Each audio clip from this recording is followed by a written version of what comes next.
기름이 주님이 머리로부터 흘러내려서 옷을 적시기 시작하자 그녀는 얼른 손으로 그 기름을 받아서 주님의 발에다가 발랐던 것입니다. 그리고 자신의 긴 머리카락을 풀었습니다.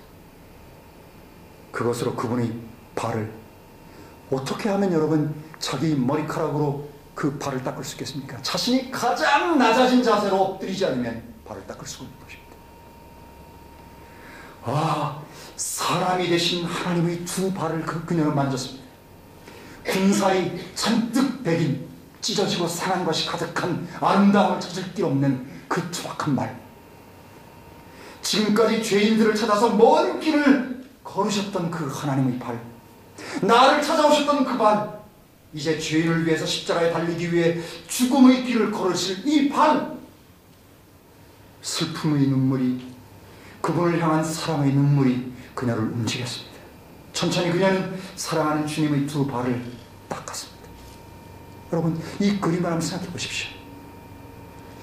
가장 영광스러운 하나님의 가장 낮은 부분이라고 할 수 있는 그 발, 그리고 여자의 영광인 자신의 머리카락으로 그분의 발을 닦고 있는 이 모습이에요. 이것이 바로 경배의 참된 모습입니다. 무엇이 경배입니까? 누군가 여러분에게 묻는다면 가장 값진 향유로 그분의 발에 바르고 가장 낮은 자세로 나의 가장 영광스러운 것으로 그분의 가장 낮은 발을 닦는 것이 경배라고 우리는 정의할 수 있는 것입니다. 여러분, 전 여러분에게 생각할 기회를 드리고 싶습니다. 여러분이 정말 주님을 믿고 나서 여러분은 어떤 향유 옥합을 가지고 계셨습니까? 그것들을 바쳐본 적이 있습니까? 그럴 마음을 가진 적이 있었습니까? 어떤 것을 주님께 드려본 적이 있습니까?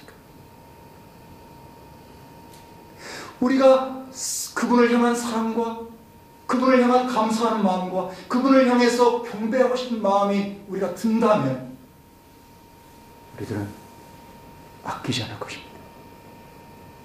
그렇기 때문에 바울 형제님은 로마서 12장 1절에서 그러므로 사랑하는 나의 형제들아, 하나님의 모든 자비하심으로 내가 내게 권하노니 너희 몸을 하나님이 기뻐하시는 거룩한 산 제사로, 제물로 하나님께 바치라고 말하고 있는 것입니다. 이것이 너희가 드릴 reasonable service라고, 합당한 섬김이라고 말하고 있습니다.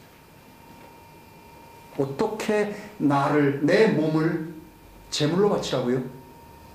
레위기나 출애굽기나 구약을 보면 죽은 동물의 시체가 그 위에 올라가서 제물로 바칩니다.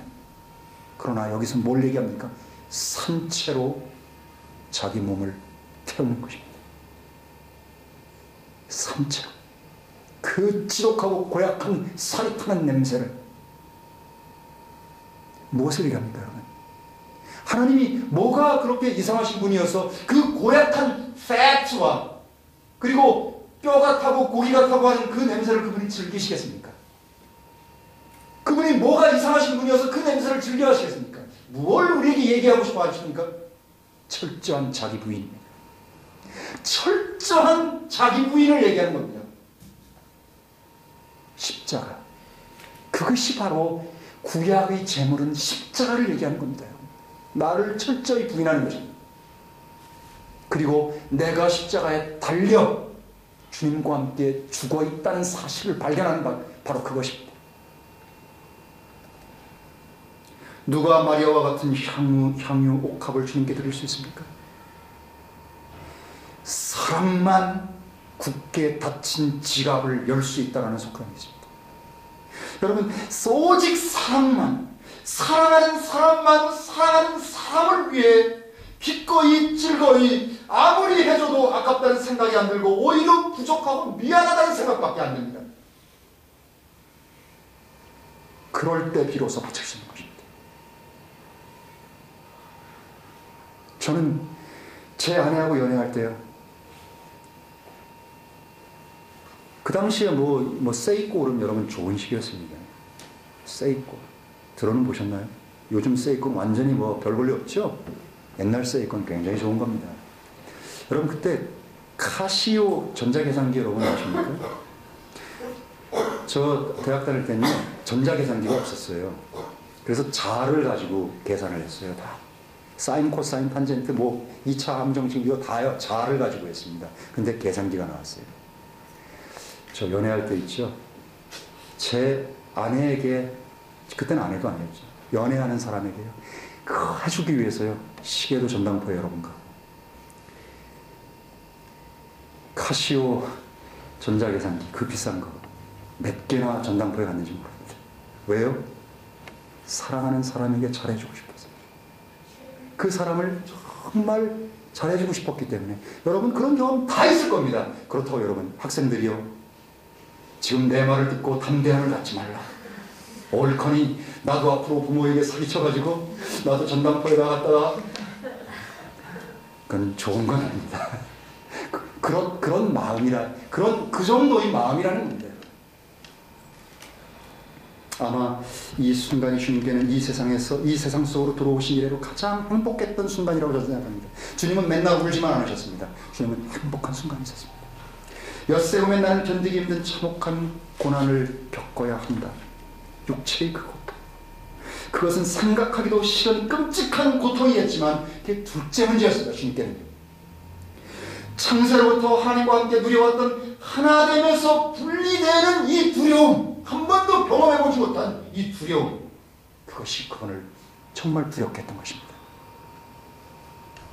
내가 나의 형상과 모양으로 창조한, 그래서 끔찍하게도 사랑하는 그 사람, 그들의 범죄로 인해서 단절되고 분리된 하나님과의 그 관계, 로마서 3장 23절에 뭐라고 되어 있습니까? For all have sinned and come short of the glory of God. 모든 사람이 죄를 범하였으며 하나님의 영광에 이르지 못했다라고 얘기했습니다.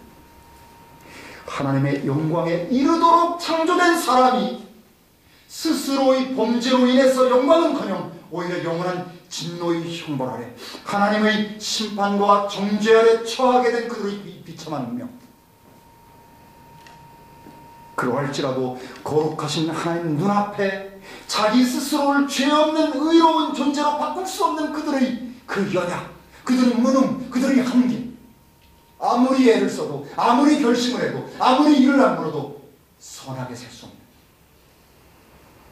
그 인간의 절망 상태. 내가 그들을 만들었기에 멈출 수 없고 멈추어지지 않는 그들을 향한 나의 애정, 나의 이끌는 사랑하는 마음, 내가 저지르지 않은 그들의 범죄였지만 그들 스스로의 힘으로 그들의 죄값을 갚을 수 없기에 모든 사람의 죄를 대신 갚기 위해서 창조주의 영원한 생명을 가진 이 무제한 나의 생명으로 그들을 대속하는 길만이 하나님이 기뻐하시는 뜻이었고, 그것만이 유일한 방법, 곧 구원의 방법이었기에 이제 나는 하나님의 어린 양으로 아버지께 정죄와 형벌을 받아서 나는 죽음에 이르게 된다는 사실을 그분은 그 순간도 또렷하게 기억하고 계셨습니다. 그렇지만 그분은 행복했습니다. 왜요? 나를 알아주고 내가 누군지 발견하고 나에게 경배하는 이 마리아, 나를 청해서 나를 섬기는 이 시몬과 그의 식솔들, 그리고 라자로스와 마르다, 그리고 자기가 33년 동안 살면서 3년 반의 공생의 결정체라고 할 수 있는 자기 제자들을 그분은 보셨습니다. 그분은 행복했습니다. 그분은 교회의 모습을 본 것입니다. 여기 교회가 있다는 것. 이것이 교회의 모습입니다. 그렇지만 그분께서는 영원부터 내가 아버지와 함께 누려왔던 영광, 그리고 그 사랑, 그 관계 대신에 이제 나는 아버지에게 버림을 당해야 된다는 존재라는 사실, 그게 얼마나 그분께 고통스러운 것이었겠습니까? 그렇기 때문에 여러분요, 이 요한복음 12장 27절과 28절의 말씀을 한번 보십시오. 27절에 뭐라고 되어 있습니까?